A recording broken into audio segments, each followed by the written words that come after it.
Greece. April 1967. A group of colonels seized power, arresting citizens and politicians.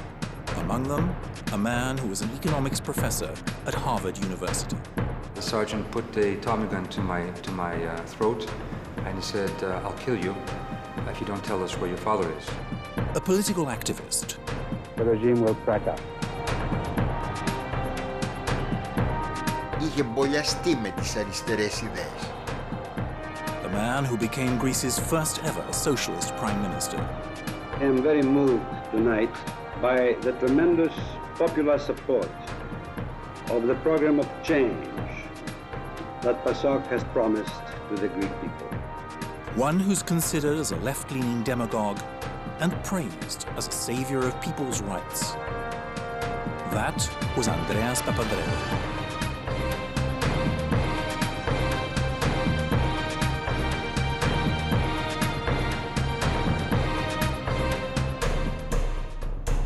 Andreas Papandreou was loved and despised in about equal measure.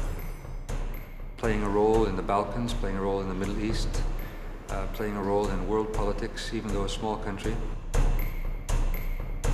But in his 31-year political career, he mesmerized a good portion of the Greek nation like few other individuals. Το ΠΑΣΟΚ στην κυβέρνηση και ο λαός στην εξουσία. Έτσι, ώστε επιτέλους κάποτε να έρθει των Αθηνών να μπορούμε να λέμε ότι η Ελλάδα ανήκει στο λαό της, ότι η Ελλάδα ανήκει στους Έλληνες.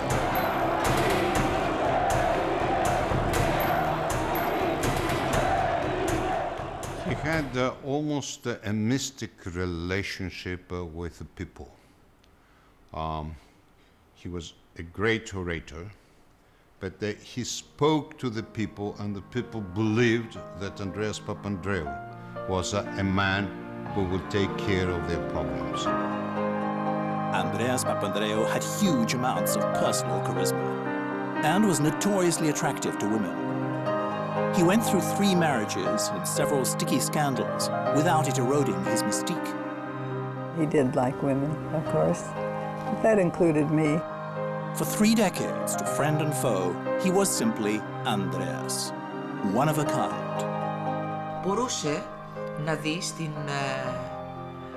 το τι θα γινόταν, ας πούμε, στην πολιτική σκακέρα, την παγκόσμια πολιτική σκακέρα.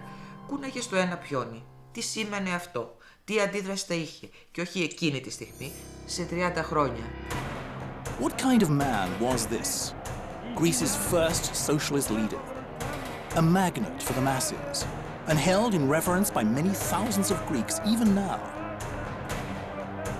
I don't know another instance where a politician starts a party from zero and within 7 years has the majority in parliament. That's a phenomenon.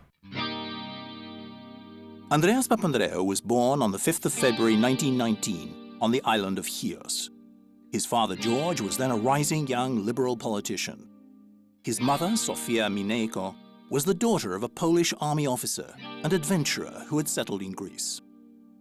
Andreas was enrolled in a private school. The family was quite well off by Greek standards. He seems to have been an average pupil until the 5th form, when he suddenly fell to the bottom of his class. Family trouble could have played its part. That was the year 1928 that his father and mother finally divorced. He grew up an only son with his mother, and those who study psychology and things like that know that that has a different effect than if you grew up in a large family. And I suppose that he felt a sense of rejection from the father and a desire to prove himself. His mother took him to live with her in a smart house in the upscale Athens suburb of Psychiko. The change seems to have cleared Andreas' young mind. In the 6th form in the prestigious Athens College, he shot to the top of his class. In high school, Andreas' mind turned outwards, in the direction of Marxism, very much in vogue in the early 1930s. Now, his world, he was at a very good high school, Athens College, but, you know, intellectuals often in good high schools become quite radicalized if the environment is such, and some of his writings were about Marxism and Trotskyism. In terms of the Marxist world, he was completely anti-Stalinist and never a pro-Soviet kind of younger person. With two schoolmates, he edited a radical journal, which got him into trouble with the authorities. Είχε μπολιαστεί με τις αριστερές ιδέες. Στα νιάτα του, στα πρώιμα νιάτα του, εκεί στην ηλικία την εφηβική, ως τα 20 χρόνια και πριν φύγει για την Αμερική, είχε σοσιαλιστικές ιδέες. In 1936, the dictator Metaxas seized power. Metaxas was committed to stifling leftist tendencies. Andreas' father was arrested. Now in the 30s, you have to remember Greece was under a dictatorship, so his coming of age saw his own father being exiled away from Athens, and he would visit his father when he was allowed, and in the exiled area, so he was right away in the political world. Την εποχή των σπουδών του, ανήκε σε μια μικρή κλειστή τροτσκιστική ομάδα της άκρας αριστεράς, κάτι που δεν άρεσε καθόλου στον πατέρα του, στον Γεώργιο Παπανδρέου. Μια ομάδα που εκκινείται πολύ αριστερότερα του αστικού σοσιαλισμού. Με αποτέλεσμα να έχει και προβλήματα τότε ως φοιτητής. Προβλήματα που εντοπίζονταν, αν θυμάμαι καλά, την περίοδο 1937-1939. In 1940, Andreas, by now a militant law student, was able to escape the regime's clutches and sail to America, where he studied economics at Harvard University. Months after he left, Greece was at war, along with most of Europe. The last thing Andreas wanted to do was return and fight. So he did the next best thing and enlisted in the US Navy. After spending the last 2 years of the Second World War in rear echelon service, Andreas was rewarded with American citizenship in 1946. He took up the teaching of economics at Harvard University, in the company of such rising political men as John F. Kennedy. Τον Ανδρέα τον έχουν αξιολογήσει μεγάλη ακαδημαϊκή άνδρεση στην Αμερική ως έναν από τους 10 έως 15 εξαιρετικούς οικονομολόγους της μεταπολεμικής περίοδου. Συνεργάτης του Σουίζη, του Κέισεν, του Σερβενσρέιμερ, όλα αυτά νομίζω ότι δίδουν το ειδικό βάρος του οικονομολόγου. He had left Greece behind him and had no political ambitions until he walked into a dentist's office in Minneapolis one day in February 1948 and met a young public relations woman named Margaret Chant. I think it's always interesting to know how people meet each other. I never expected that I would meet my future husband in a dentist's office. We got into a political discussion, and we both had a great deal of interest in international affairs. So there was an immediate attraction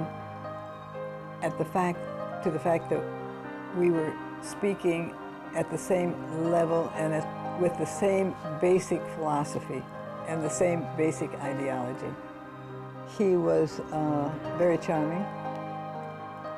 We ended up having dinner together and dancing, and that was the first evening, and by the time I got home, I felt I had fallen in love. There was one big snag. He was already married to a Greek-American psychiatrist on the East Coast. He was married to Christina Rassia for 9 years, but the marriage had been strained from the first.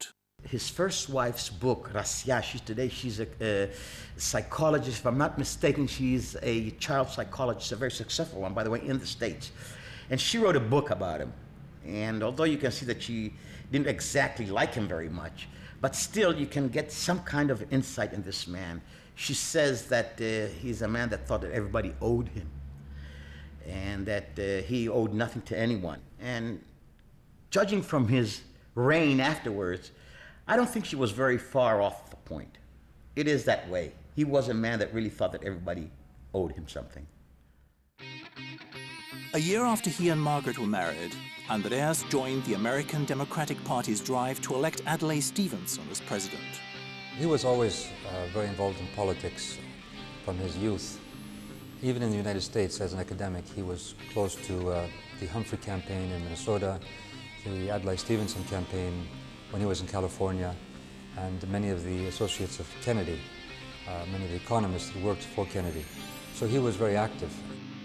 Stevenson lost the 1952 presidential election. But one key word that he used stuck with Andreas and proved to be the magical element in his own leadership campaign 30 years later. That word was change, αλλαγή in Greek. Greece in 1961 was a scene of feverish political activity. Left-wing politics were allowed but discouraged by the right-wing government and the royalty. On January 1961, Andreas Papandreou returned to his native Greece after more than 20 years in America with his American wife and 4 American-born children. We had problems, first of all, in making a decision to leave the United States and to come to Greece. It was a shift from an academic career in one country and a political career in another country. That's a pretty big jump because he had pretty much decided he was focusing on an academic career in America. So we came with a certain amount of excitement. It was a new phase. We didn't know what the future was going to be. Certainly we came, I think, with the notion that we could contribute something to the country. Andreas perhaps with less certainty that he would be able to make changes that he wanted to. In 1961, Greek politics became increasingly acrimonious. The right-wing government, the palace, and the Americans were worried at the rise of the Center Union, led by the father of Andreas, George Papandreou, believing it to be influenced by the outlawed communists.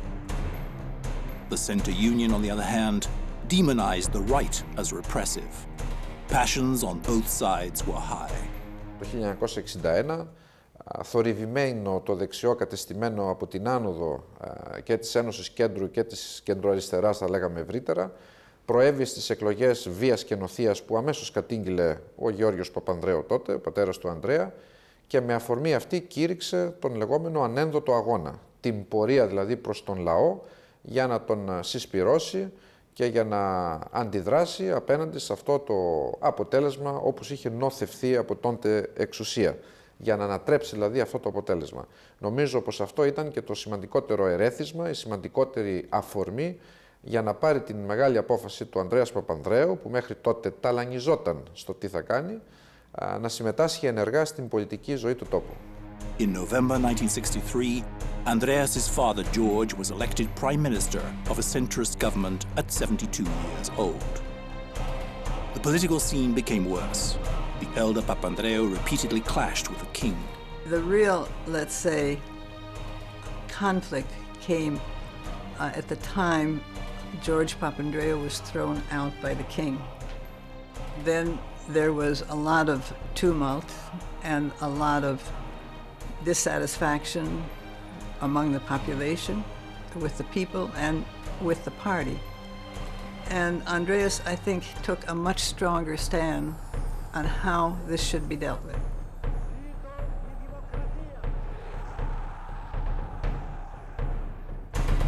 The father also clashed with his son, who was impatient with his cautious, pro-Western and anti-communist policies.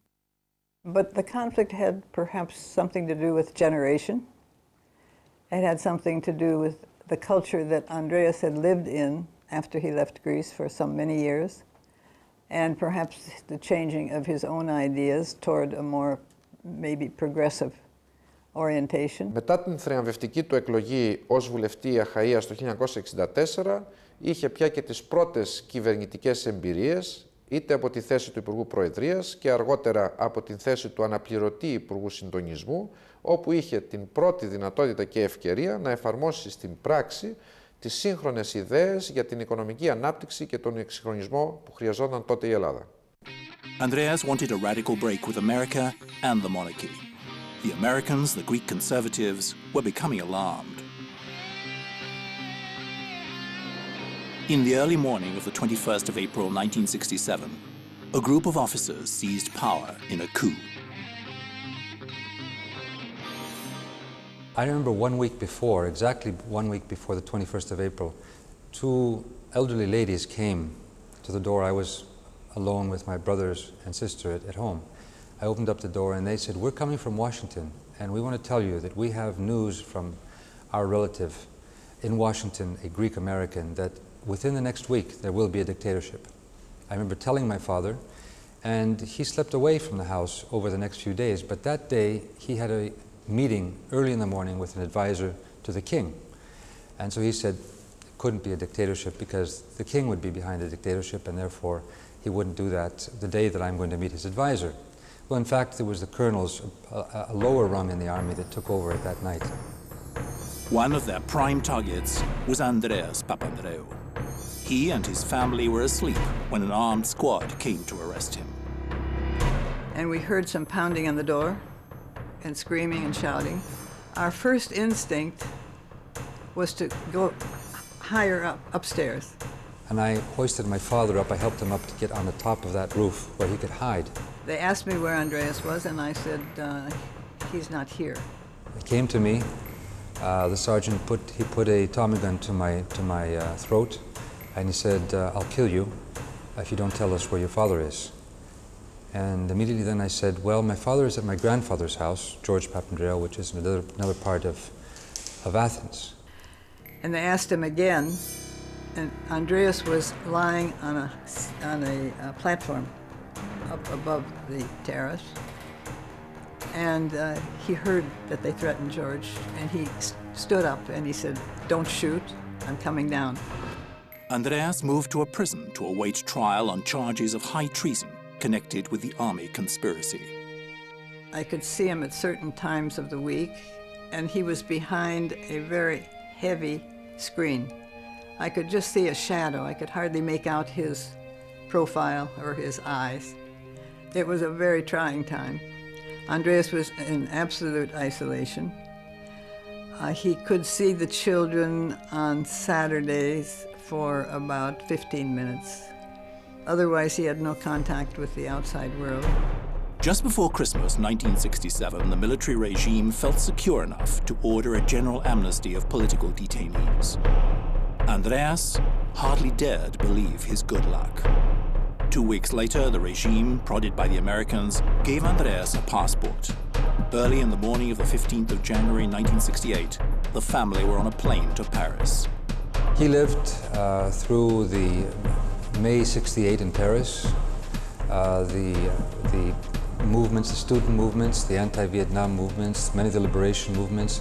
He was very much in contact with a number of intellectuals, progressive, left-wing thinkers around the world.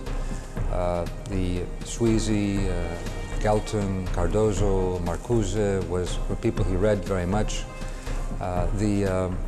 And of course in touch with many of the left and socialist parties all over the world. The next dramatic chapter of Andreas's life was about to begin at the age of 49 years old. During the junta, Andreas's experiences in jail had radicalized him. From a center leftist academic, he became a fiery militant. I think what radicalized him was the fact that democracy was so easily overthrown or undermined in a night. Soon after his self-exile, he formed what he called the Panhellenic resistance movement, known by its acronym of PAC. Well, there were several PACs, you know. There was one PAC in Greece, there was another PAC in Germany, there was a PAC in the United Kingdom, and was the PAC in the United States. And the political views of those teams were not really converging. There were different views. But on the whole was a movement against dictatorship for the establishment of democracy in Greece and the promotion of a progressive political platform for the modernization and democratization of Greece. He called me and he dictated to me the first statement. Andreas Papandreou was a big power. His voice could be heard all over the world. It was a very strong voice that would help all the Greeks. So really the Greeks fought against the regime, got under PAC and other organizations. For 6 years, Andreas toured Europe and America, speaking out against the Greek colonels. He joined other leading Greek opponents of the regime, such as actress Melina Mercouri, in condemning the Greek regime and urging an international boycott of the country. Boycott the junta! Isolate the junta! The regime will crack up. It was the Cold War, though, so the United States supported the Greek military regime as a bulwark against communism and not the socialist activists. One hot evening in July 1974, Andreas, like many other Greeks, were taken by surprise. The discredited military regime suddenly collapsed under the burden of growing unpopularity and a disastrous intervention in Cyprus. Almost overnight, parliamentary democracy returned to Greece. Taking the reins in Greece was Constantine Karamanlis, the conservative former prime minister and old foe of Andreas's father, George. No, I was not surprised at all that Konstantinos Karamanlis was invited to come back to Greece, and that he was invited by the junta to come back in Greece. First, the junta would never invite Andreas Papandreou to come back. Second, Andreas Papandreou would never accept to be invited by the junta to come back to Greece. Andreas made hurried plans to return to Greece. But he was a far different man from when he left. He had left Greece a centrist, but had returned a full-fledged socialist. His father and his influence was no more. So Andreas was free to create his own setup. It was the Panhellenic Socialist Movement, or PASOK for short. Yes, he did come back a changed person, I would say more radicalized in the spirit of the time, but also understanding that Greece had to really cut off the umbilical cord from its dependency on foreign powers and build its own strengths.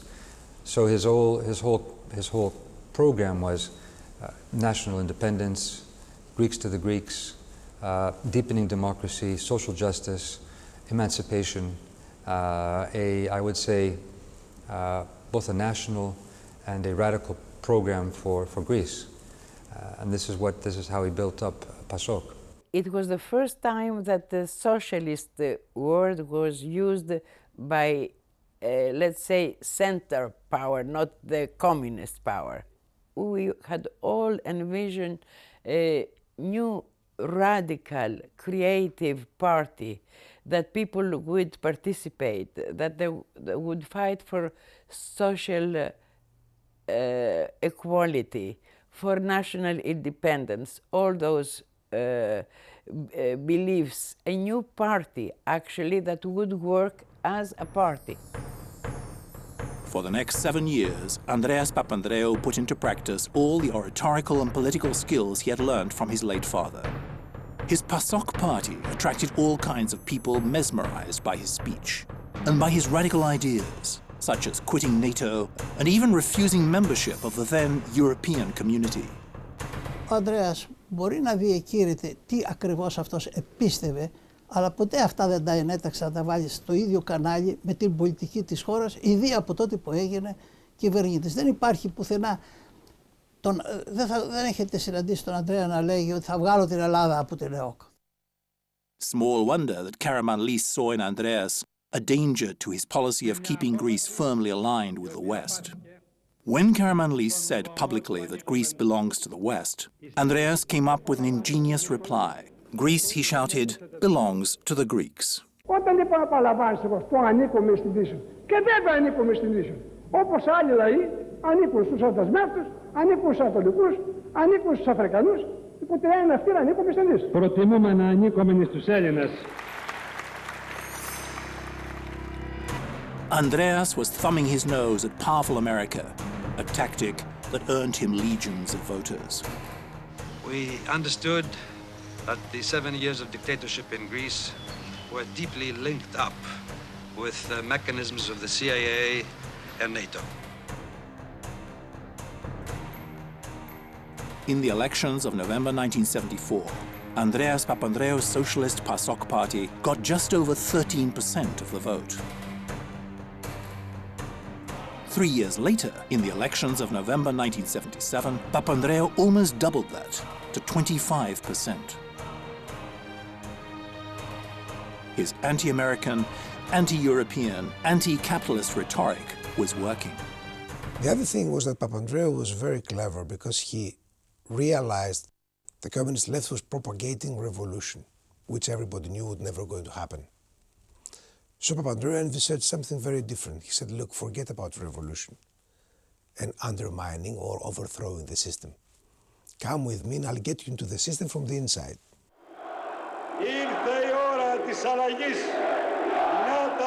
By 1980, it was apparent that the Greeks were ready for a change, and Andreas Papandreou, taking a page from the Adlai Stevenson campaign of 1952, vowed he would give them just that. Change was the big buzzword. Ανέβηκε διότι ο κόσμος, ο ευρύτερος κόσμος και ο αριστερός κόσμος ιδιαίτερα διψούσε για μια ουσιαστική αλλαγή των πραγμάτων. The Greeks had never tried socialism, and many of them wanted to see what it was all about. The result in the elections of October 1981 was a whopping 48% for PASOK, one of the biggest governing majorities Greece had ever seen. At 62, Andreas was finally the prime minister. Ομνίω να τηρώ το Σύνταγμα και τους νόμους και να υπηρετώ το γενικό συμφέρον του ελληνικού λαού. Αγαπητοί συνάδελφοι, σήμερα ορκίστηκε η κυβέρνηση της αλλαγής. Ο εκλογικός αγώνας έληξε. Η αλλαγή ενίκησε. Αλλά από σήμερα ξεκινάει το μεγάλο έργο της οικοδόμησης της Νέας Ελλάδας. Andreas Papandreou was a natural leader of men, and he knew it. Even his enemies conceded he had charisma. But in a way, he was still the same Andreas whom Margaret had met and married all those years ago. One thing that perhaps people don't understand too well, that he was really a very good family man. We spent quite a bit of time with the children, especially, of course, in academic life where the possibilities were greater. But even in political life, because Andreas had a kind of organized life, a certain time for breakfast, for lunch, for dinner, and also in terms of his political actions, it was organized neatly. Maybe it was the mathematical aspect of his brain. He had many qualities going for him. For one thing, he could speak English much better than any other Greek politician. He was comfortable in foreign capitals and chancelleries, and could charm the socks off anyone. Viewing Papandreou as a master manipulator is the understatement of the century.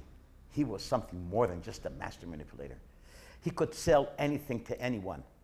He had this charisma to sell, ice to Eskimos. Remember the bases. The American bases were supposed to leave, but stayed. The Arab-Israeli conflict, the investments that were expected from Arab countries here, you name it, he knew how to manipulate it. He had a habit of smoking a pipe, which gave him that urbane Western look despite his avowed socialism. He kept his magnetic attraction on women. It was an open secret that he used it, and often. While in Sweden, he met Rania Niblum, a journalist with whom he had a daughter. I had no idea that there was a daughter for many years from another wife, but I did, at the age of 13, know, I had guessed, and I told my mother they had fallen in love with another woman. And that was when my father realized if Nick, at 13, can see this between him and a Swedish woman, something's going on. And she put her foot down and brought him back to the family fold. Far from being scandalous to the Greeks, such behavior in a leader was quite accepted. It represented virility. He did like women, of course, but that included me. So He was actually faithful, deeply faithful in many ways. I had some harsh times, but he was always there. In politics, domestic and foreign, Papandreou was a master manipulator. And that was a time when there was so much excitement that people would volunteer to work in all sorts of activities, planning for the future, architectural plans, health plans, which were then brought into fruition for free.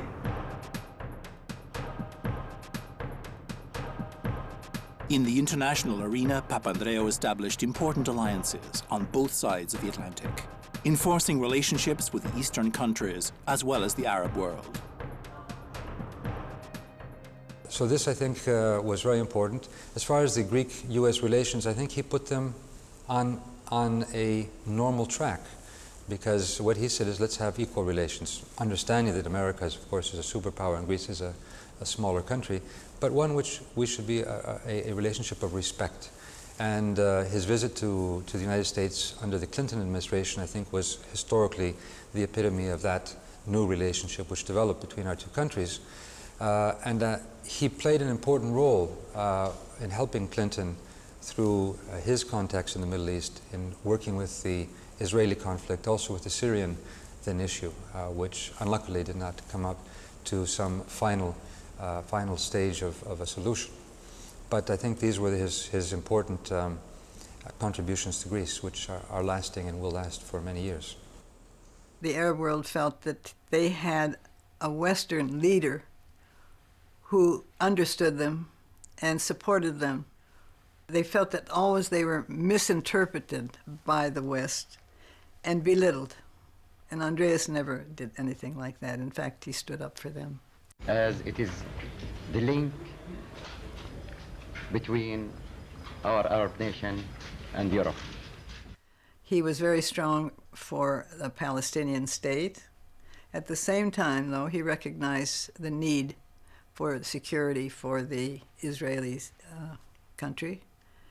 It was a fair position. He was criticized very heavily for this in the Western world.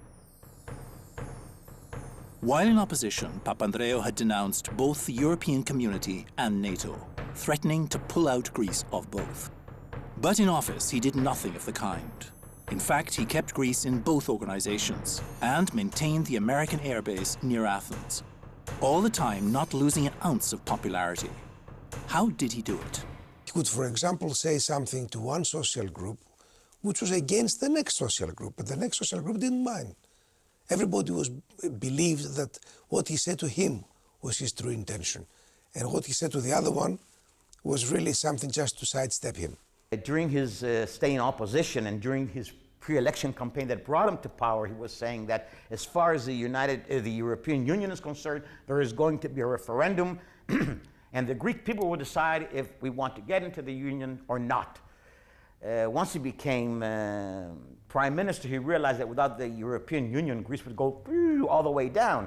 They would die. So he said, okay, we're going into the European Union, but on our terms, which of course there were no Greek terms, it was the terms of the European Union. Andreas was not against the European communities, but he thought that it is better for Greece to create a special relationship with the European communities, because this way Greece would have had more flexibility to reorganize its economy. In 1987, Turkey sent an oceanographic vessel to search for oil over the Greek continental shelf. A Greek-Turkish war was imminent. In 1976, tensions between Greece and Turkey ignited over the resources of the Aegean Sea. Turkey sent an oil prospecting ship, the Seismic II, into international waters. Papandreou howled for the Greek navy to sink it. Fortunately, cooler heads prevailed and war was averted. But the quarrel over the oil deposits continued. 11 years later, in 1987, it happened again. Papandreou was now the prime minister, and his reaction was much more careful. Thanks to American mediation, war was again avoided. But the dispute was far from over.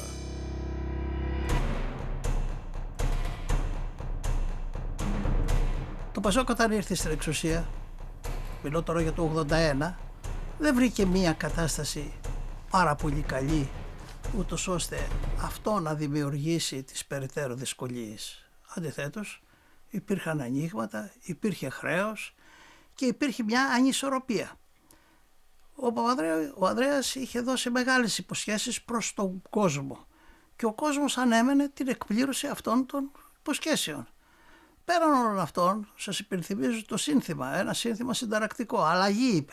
Το θέμα αυτό αλλαγή, η κάθε ομάδα το έπαιρνε και ό,τι προσδοκούσε το έβαζε κάτω από την αλλαγή. Έπρεπε λοιπόν να επιλέξει μεταξύ της πολιτικής για να ικανοποιήσει αυτόν τον κόσμο και της θεωρίας της οικονομικής για να ακολουθήσει έναν άλλον δρόμο. Διάλεξε τον δεύτερο δρόμο. Στις πρώτες εκλογές που έγιναν εμφανίστηκε στο μπαλκόνι με την υπόσχεση αύριο θα έχουμε σοσιαλισμό. Δεν είχαμε τον σοσιαλισμό ούτε αύριο ούτε ύστερα από 20 σχεδόν χρόνια που κυβέρνησε το Πασόκ. Ήταν μια ρητορία. Papandreou's most popular move was his change to Greece's family laws, which gave women rights they had not previously had. Civil marriage was legalized over the protests of the Orthodox Church. This alone assured him of the women's vote. We wanted the legalization of abortion, and that was accomplished in 1985. The law went through. We managed to get equal pay for equal work as a legal demand. Special activities for elderly people, that of course included men. The facilities that were set up all over the country to assist elderly people to find some activities. It's a huge number of things that Andreas did for women. Βασικές προτεραιότητες του αράματος του Ανδρέα Παπανδρέου ήταν ο άνθρωπος και οι ανάγκες του, ειδικά αυτός που είχε ανάγκη και ήταν ο πιο αδύναμος.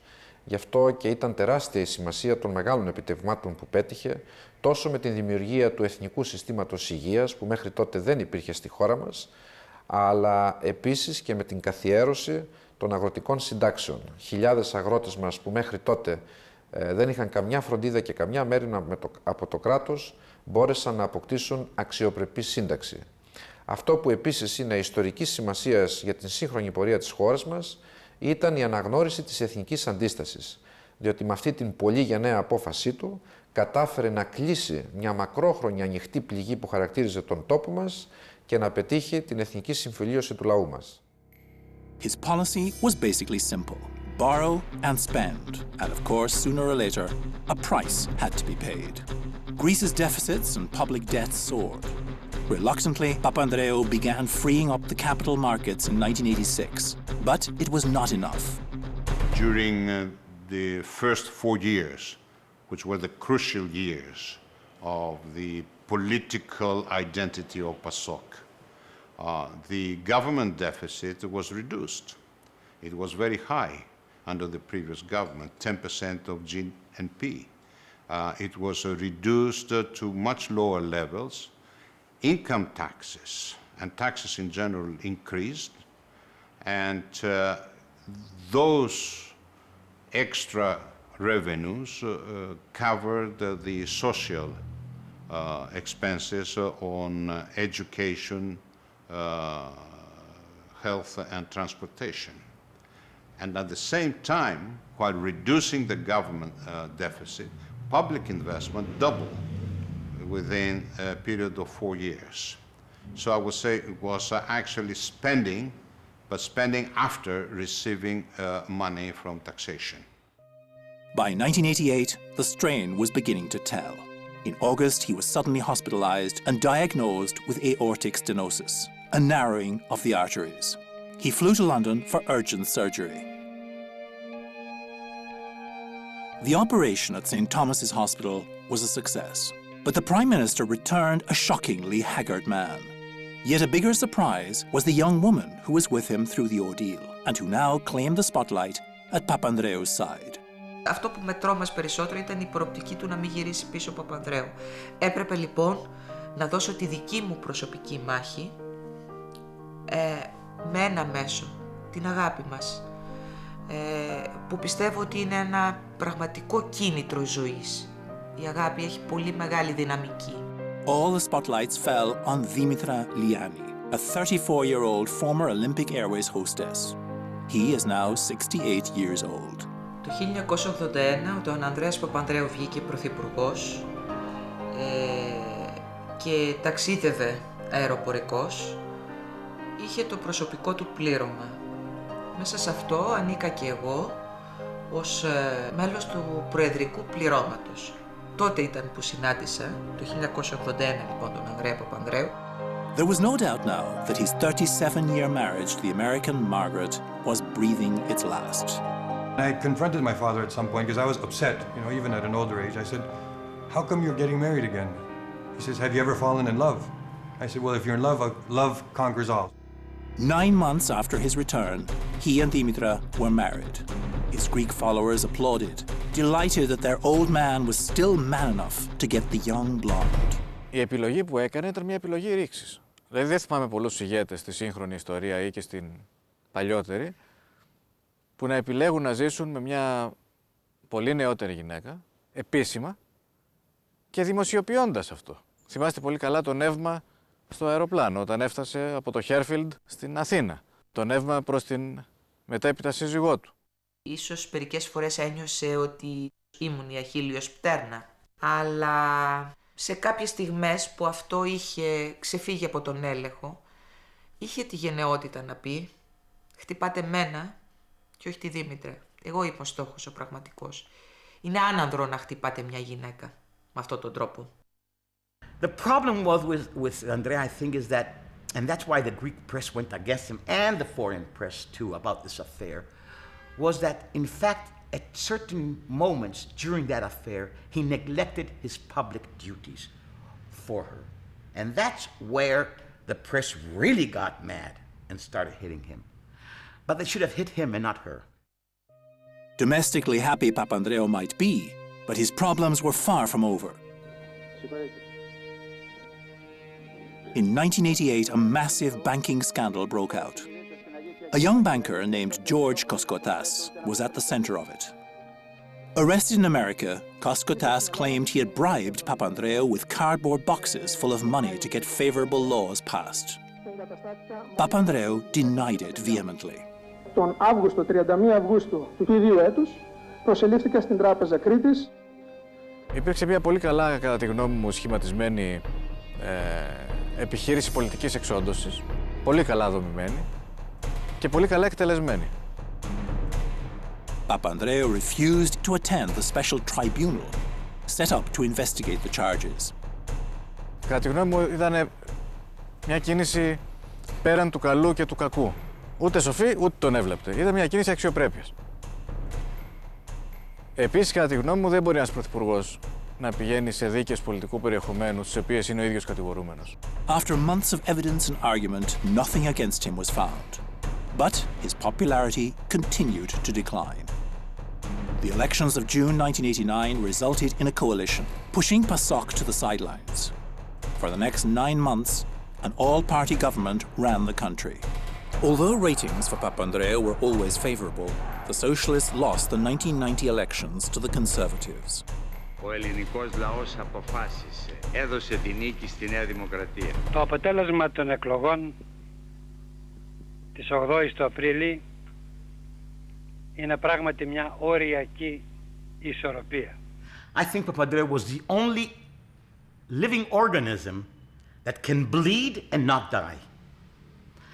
It's something amazing. During the elections of the 1990, when Mitsotakis was running against him, with everything he had against him, the Koskotas affair was a big financial scandal in Greece. His Mimi affair that was really sending shock waves all over. He held 40% after almost 8-10 years of reign. He got 40% of the vote. At the time, many people believed that Papandreou's days of power were over. He was 74 years old, and looking decidedly frail. They were in for a surprise. Πολίτες της Αθήνας, απόψε η πρωτεύουσα έδωσε την οριστική απάντηση. Η απόψινή συγκέντρωση είναι μεγαλειώδης. Δεν έχει ξαναγίνει στην ιστορία της πρωτεύουσας. In the elections of 1993, he made his most astounding comeback, winning a massive 47% of the vote against all expectations.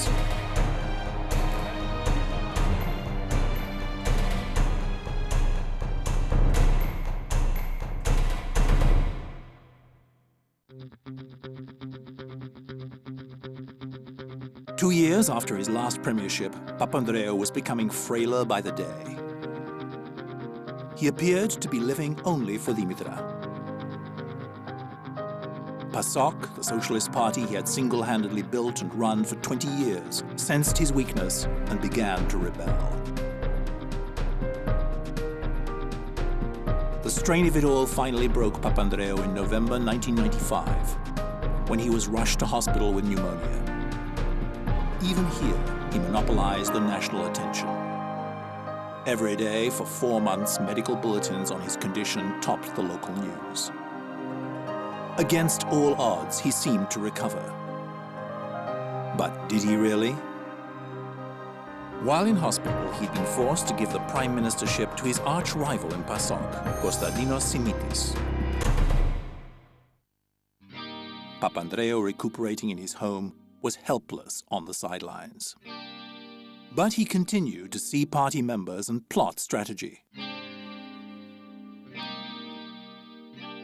Until one Sunday morning, June the 23rd, 1996, when word flashed through the country, Andreas Papandreou was dead. Εκείνο το βράδυ, το τελευταίο βράδυ, χωρίς να πει τίποτα, ήταν κάποιοι άνθρωποι κοντά μας, ήταν κάποιοι γιατροί, ενώ τα πράγματα δείχναν ότι πηγαίναν προς το καλύτερο. Ο ίδιος φαινόταν προβληματισμένος στο δείπνο που είχαμε. Κάποια στιγμή σηκώθηκε, μας είπε ότι είναι πολύ κουρασμένος και ότι θέλει να πάει να ξαπλώσει.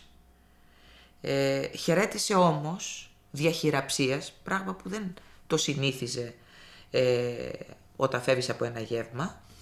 Χαιρέτησε με έναν ιδιαίτερο τρόπο, σαν να περνούσε ένα μήνυμα, το οποίο εμείς δεν θέλαμε να καταλάβουμε εκείνη τη στιγμή. Χαιρέτησε όλους τους ανθρώπους που έτρωγε μαζί του. Ήταν κάποιοι γιατροί, κάποιοι φίλοι του, κάποιοι συνεργάτες διαχειραψίας, σαν να ήταν η τελευταία φορά. Πήγε στο κρεβάτι του, με φώναξε εκεί και μου είπε ότι άρχισε να μου λέει ότι δεν θα ξεχάσει ποτέ το πόσο με αγαπάει, να μην ξεχάσω κι εγώ το πόσο τον αγαπώ και πόσο ιδιαίτερη ήταν αυτή η σχέση μας. Δεν ξέρω πώς έβρισκε αυτό το εκπληκτικό τρόπο που ο Παπανδρέου πάντα ήταν απρόβλεπτος να τελειώνει ριζοσπαστικά κάποια θέματα. Ένα από αυτό ήταν να τελειώσει τη ζωή του. Before many Athenians were even awake, his body had been driven from his home to the city morgue and then to the metropolis church for the public worship.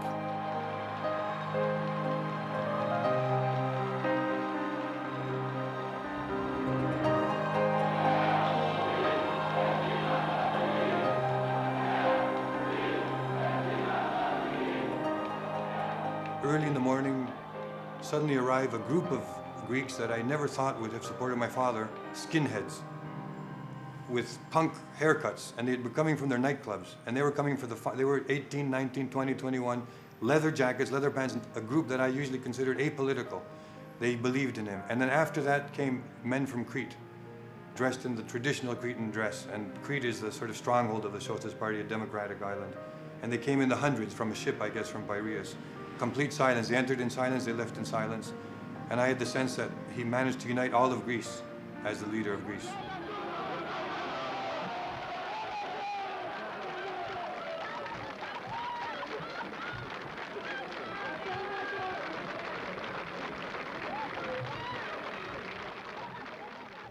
At 77 years old, the old firebrand was gone. What had he accomplished in his turbulent career? One of the most influential and important political figures in modern Greek history, elected 3 times as a prime minister, changed the way Greece looks at itself in the world, coming out of the Cold War into becoming part of a modern nation and an independent nation, with a voice, with a different self-confidence, with the belief that Greece can do things if it decides to do so. He gave Greeks hope, pride in their country, and a sense that they had a right in the international arena. The one thing that he certainly offered this country was a deepening of democracy. Αυτός που ξανάφερε στην επικαιρότητα τη λέξη, το νόημα της εθνικής υπερηφάνειας. Ο Ανδρέας Παπανδρέου στο επίκεντρό του είχε πάντα τον άνθρωπο, κυρίως αυτόν που είχε ανάγκη. Νοιαζόταν πραγματικά για τον άνθρωπο και είχε και κάτι πολύ χαρακτηριστικό ως ηγέτης. Δεν νοιαζόταν μόνο για να πετύχει μεγάλα πράγματα, αλλά ήθελε να αλλάξει και τον τρόπο με τον οποίο οι άνθρωποι, οι πολίτες εδώ στην Ελλάδα, έβλεπαν τα πράγματα.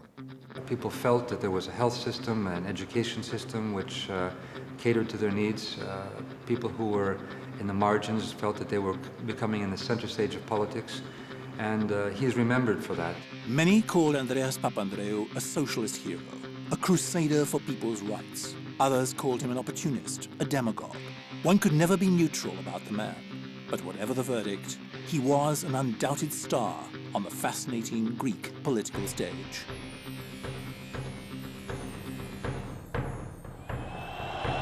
Ο λαός ενίκησε, η δημοκρατία ενίκησε, η αλλαγή ενίκησε, έτσι ώστε επιτέλους κάποτε των Αθηνών να μπορούμε να λέμε ότι η Ελλάδα ανήκει στο λαό της, ότι η Ελλάδα ανήκει στους Έλληνες.